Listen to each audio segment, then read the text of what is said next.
જામનગરમાં દેશી દારૂના 35 સ્થળોએ પોલીસના દરોડા, 14 મહિલાઓ સામે ગુના નોંધાયા।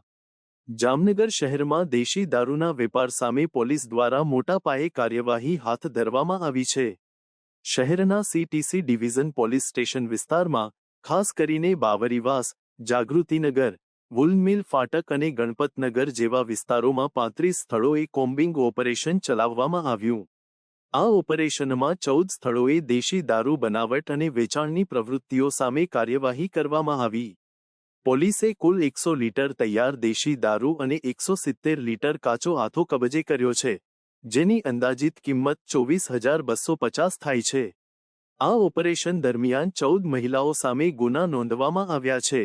આ મહિલાઓમાં ગોદાવરીબેન ચૌહાણ, જમનાબેન ડાભી, મોહિનીબેન ડાભી અને આરતીબેન ડાભીનો સમાવેશ થાય છે। આ ઓપરેશનમાં સીટીસી ડિવિઝન, એલસીબી અને એસઓજીના પોલીસ સ્ટાફે ભાગ લીધો હતો। શહેરના ડીવાયએસપીની આગેવાનીમાં આ દરોડાઓ યોજાયા હતા।